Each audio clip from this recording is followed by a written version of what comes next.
ओम नमः शिवाय। नमस्कार मित्रों, यह महीना मेष राशि के जातकों के लिए मिश्रित परिणाम लेकर आने वाला है।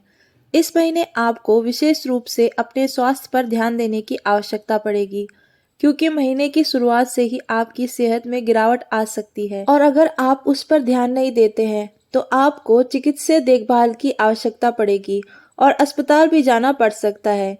आर्थिक रूप से बात करें तो आमदनी अच्छी होने के बावजूद भी आपके निरंतर खर्च बने रहेंगे, जो आपको थोड़ी सी पीड़ा दे सकते हैं। इसलिए आपको धन के प्रबंधन पर सही ध्यान देना चाहिए। जहां तक करियर की बात है तो आप अपनी नौकरी में भरपूर मेहनत करेंगे। आपके वरिष्ठ अधिकारी किसी किसी बात पर आपसे बहस कर सकते हैं, लेकिन वह आपके काम की कदर करेंगे और इससे आपको नौकरी में अच्छे परिणाम मिलेंगे। आपको अपने विरोधियों से सतर्क रहना चाहिए। व्यापार करने वाले जातकों के लिए यह महीना बढ़िया दिखाई देता है। आपकी उम्मीदें पूरी होंगी और आप कामयाबी की राह पर आगे बढ़ेंगे और आपका व्यापार उन्नति करेगा। विद्यार्थी वर्ग को कठिन चुनौतियों का सामना करना पड़ेगा और आपकी पलकों पर परीक्षा होगी, लेकिन आपकी मेहनत आपको सफलता दिलाएगी। पारिवारिक जीवन में उतार चढ़ाव के बावजूद खुशी भरे पलों की आमद होगी।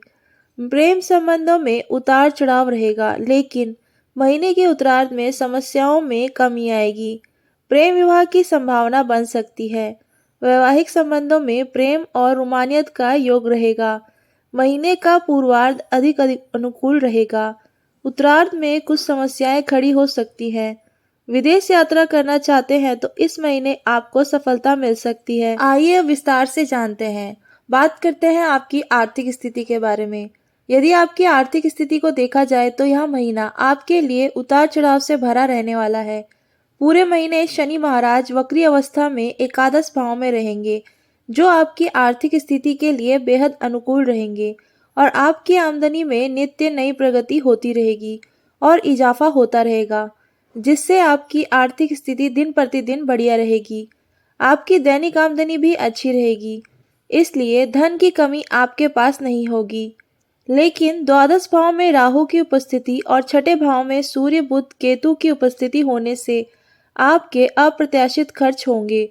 खर्च व्यर्थ की चीजों पर ज्यादा होंगे, जिससे धन का अपव्यय होगा और इसलिए आपको परेशान होना पड़ सकता है। इसके अतिरिक्त किसी की बीमारी को ठीक करने के लिए भी आपको धन खर्च करना पड़ सकता है। लेकिन आपके लिए 9 अक्टूबर से वक्री बृहस्पति की स्थिति भी अनुकूलता लेकर आएगी और आपके धन में वृद्धि करवाएगी।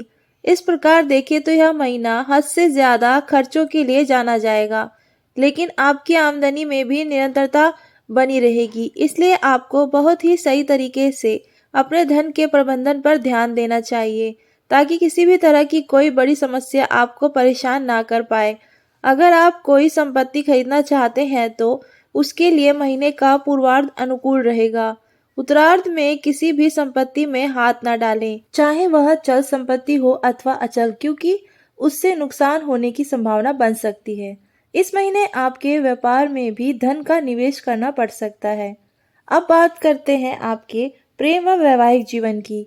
यदि आपके प्रेम संबंधों की बात की जाए तो पंचम भाव के स्वामी सूर्य महाराज बुध और केतु के साथ महीने की शुरुआत में छठे भाव में रहेंगे और उनके ऊपर मंगल और बृहस्पति की पूर्ण दृष्टि रहेगी। इसके अतिरिक्त वक्री शनि पूरे महीने आपके पंचम भाव को देखेंगे, जिससे प्रेम संबंधों के लिए यह समय चुनौतीपूर्ण हो सकता है। आपको कुछ भी कड़वा बोलने से बचना चाहिए और कोई भी ऐसी बात अपने प्रियतम से ना करे जो उनको बुरी लगे। इस दौरान उन्हें निजी जीवन में कुछ समस्याओं का सामना करना पड़ सकता है। ऐसे में एक अच्छे साथी की तरह उनके साथ दें और हर दुख सुख में उनके साथ खड़े नजर आएं, जिससे उन्हें भी आपके प्यार पर भरोसा हो। महीने के उत्तरार्ध में जब सूर्य 16-17 अक्टूबर को तुला राशि में आपके सप्तम भाव में प्रवेश करेंगे, तब समय अनुकूल रहेगा। अगर आप अपने रिश्ते को संभाल पाते हैं तो आपका आपके प्रियतम से अच्छे संबंधों का लाभ होगा और आपके प्रेम विवाह की बात पक्की हो सकती है। इससे घर में खुशी आएगी। यदि विवाहित जातकों की बात करें तो महीने के शुरुआत में सप्तम भाव में स्वामी शुक्र महाराज सप्तम भाव में ही विराजमान रहेंगे और द्वादश भाव में राहु तथा दूसरे भाव में देवगुरु बृहस्पति की उपस्थिति रहेगी। इससे आपके वैवाहिक जीवन में मधुरता रहेगी। आपस में प्रेम और रोमानियत के योग भी बने रहेंगे, जो आपके रिश्ते को बहुत ही हल्का और अच्छा बनाकर रखेंगे। आपस में प्रेम बढ़ेगा। परिवार के प्रति जिम्मेदारियों का निर्वहन भी भलीभांति प्रकार से कर पाएंगे। एक दूसरे को बराबर सम्मान देंगे। हालांकि इस दौरान आप विवाहेतर संबंधों के प्रति आकर्षित हो सकते हैं। इसके बाद 10 अक्टूबर से बुध आपके सप्तम भाव में प्रवेश करेंगे और 13 अक्टूबर से शुक्र सप्तम भाव से निकलकर अष्टम भाव में आ जाएंगे। इस दौरान रिश्ते में प्रेम तो रहेगा, लेकिन कुछ कहासुनी होने की स्थिति बन सकती है। फिर 17 अक्टूबर को सूर्य महाराज भी आपके सप्तम भाव में आ जाएंगे। इससे रिश्ते में तनाव बढ़ेगा। जीवन साथी की अहम भरी बातें आपके दिल को तोड़ सकती हैं। 20 अक्टूबर से मंगल कर्क राशि में चतुर्थ भाव में आकर अपनी चतुर्थ दृष्टि से आपके सप्तम भाव को देखेंगे और बुध 29 अक्टूबर को आपके अष्टम भाव में चले जाएंगे। इस प्रकार सूर्य और मंगल जैसे गर्म प्रकृति के ग्रहों का प्रभाव सप्तम भाव को दूषित बनाएगा और इससे आप दोनों के बीच लड़ाई झगड़े की स्थिति बनेगी। दूसरी तरफ देवगुरु बृहस्पति 9 अक्टूबर से वक्री अवस्था में आ जाएंगे, तो वह आपके रिश्ते की रक्षा करेंगे, लेकिन आपको फिर भी सावधानी बरतनी चाहिए और कोई भी बड़ा निर्णय लेने से बचना चाहिए। इसी से आप अपने रिश्ते में परिपक्वता बना पाएंगे। अगर बात करें आपके पारिवारिक जीवन की, तो यह महीना पारिवारिक तौर पर ठीक ठाक रहने की संभावना है। महीने के पूर्वार्ध में दूसरे भाव के स्वामी शुक्र महाराज सप्तम भाव में विराजमान रहेंगे और नवम भाव और द्वादश भाव के स्वामी देवगुरु बृहस्पति आपके दूसरे भाव में विराजमान रहेंगे, जिससे परिवार में महिलाओं और बुजुर्गों का दबदबा रहेगा। उनके अनुसार निर्णय परिवर्तित होते रहेंगे, लेकिन घर का माहौल अच्छा रहेगा। घर में किसी का जन्म हो सकता है अथवा किसी का विवाह आदि शुभ कार्य की सहनाइयां बच सकती हैं, जिससे घर में बहुत अच्छा माहौल रहेगा। पूजा पाठ और शुभ कार्य होंगे। लोगों का आवागमन होता रहेगा, जिससे घर में रौनक लगी रहेगी। 20 अक्टूबर से मंगल महाराज आपके चौथे भाव में अपनी नीच राशि कर्क में प्रवेश करेंगे। यह समय पारिवारिक जीवन में थोड़े तनाव बढ़ा सकते हैं।